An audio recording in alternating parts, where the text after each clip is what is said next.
ये जो मालदेव है, इस मालदेव के दो दरबारी विद्वान थे। बोलो कितने दरबारी विद्वान थे? दो दरबारी विद्वान थे, और दोनों को अपन ढंग से देख लेते हैं। जो पहला था उसका नाम था आशानंद बारहट। बोलो क्या नाम था? कभी कभी हम इसको आशा बारहट भी कहते हैं। केवल क्या कहते हैं? केवल आशा बारहट आ जाता है कई बार आशानंद बारहट आता है, बात एक ही है। और जो दूसरा है उसका नाम है ईसरदास। बोलो क्या नाम है? ईसरदास बारहट। बोलो क्या नाम है गुरुजी? और इन दोनों विद्वानों की कृतियां यानी रचनाएं पूछी जाती है। क्या पूछी जाती है गुरुजी? इसलिए इन रचनाओं को विशेष रूप से ध्यान रखना है। देखो गुरुजी, ये जो आशा बारहट है, इस आशा बारहट ने कुछ लिखी कृतियां। सबसे पहले इस आशानंद बारहट ने, ध्यान रखना, रानी के ऊपर लिखा, और रानी का क्या नाम था? उमादे। बोलो क्या नाम था? तो इसने लिखा उमादे भटियाणी राग कवित। बोलो क्या लिखा गुरुजी? दूसरा ग्रंथ इसने लिखा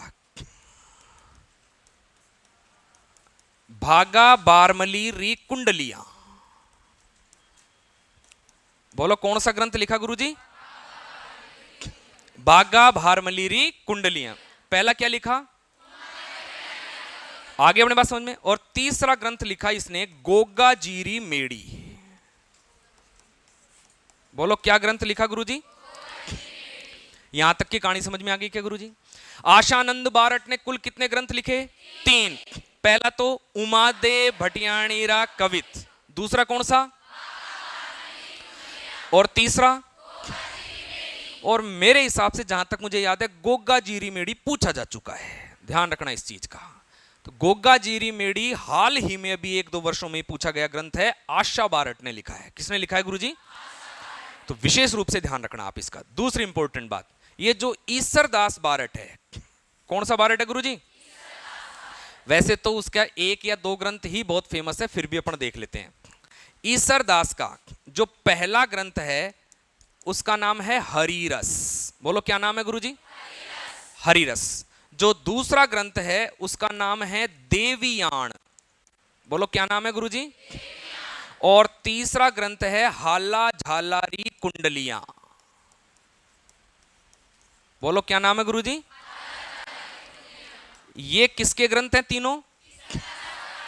ईसरदास बारहट के। अब मैं दोनों को एक बार वापस आपको समझा देता हूं कि ये दोनों कौन थे। ध्यान रखना, मालदेव के 2 दरबारी विद्वान थे, एक तो ईसरदास बारहट और एक आशानंद बारहट। ईसरदास बारहट उम्र में और अनुभव में ज्यादा बड़ा था, और इससे थोड़ा छोटा कौन था गुरुजी? आशा बारहट। लेकिन विद्वता में दोनों एक से बढ़कर एक। ऐसा कहते हैं कि जब उमादे, रूठी रानी पढ़ा है ना आपने, विवाह कब हुआ? जिसको याद नहीं है, बहुत विशेष रूप से आपको कई सारी एंटीबायोटिक्स वगैरह लेने की जरूरत है गुरुजी। 1536। बोलो कब की बात है? 1536 में, ध्यान रखना, जैसलमेर के लूणकरण भाटी की पुत्री उमादे से विवाह हुआ था कि नहीं? और मैंने आपको बताया कि इसी को क्या कहा जाता है? रूठी रानी कहा जाता है। जब ये रूठी रानी तारागढ़ के किले में रह रही थी, कहां रह रही थी? तो तारागढ़ के किले में रहते रहते मैंने आपको बताया था कि जब शेरशाह सूरी का अटैक हुआ, और शेरशाह सूरी का अटैक 1544 में हुआ कि नहीं हुआ? और उस समय रास्ता था अजमेर होकर। कहां होकर था?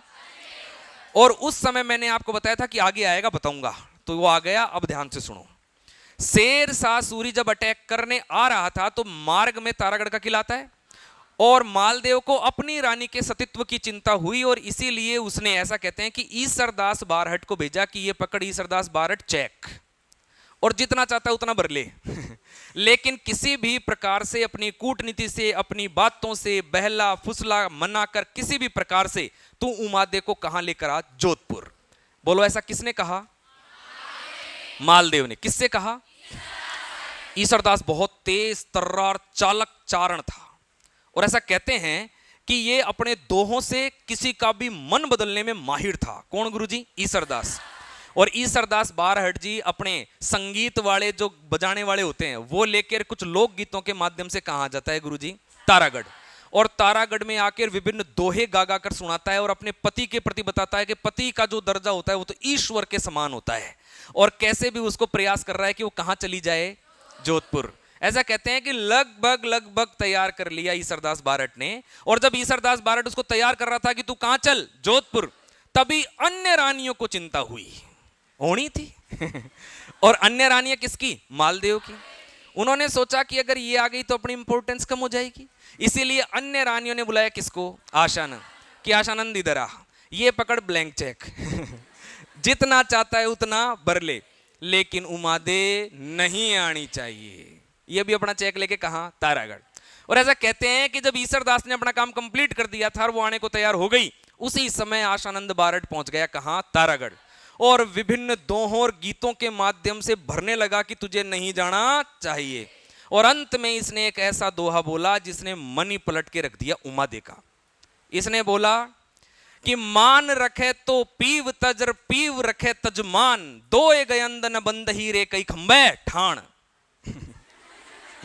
मतलब ये होता है कि मान रखे तो पीव तज, यानी तेरे को मान रखना है ना, स्वाभिमान तुझे प्रिय है, जिसके लिए तू सब कुछ छोड़कर गई है, तो पीव तज, पिया को त्यागना पड़ेगा, अर्थात पति को त्यागना पड़ेगा। और पीव रखे तजमान, और अगर पिया को रखना है तो तेरे को स्वाभिमान का गला घोटना पड़ेगा।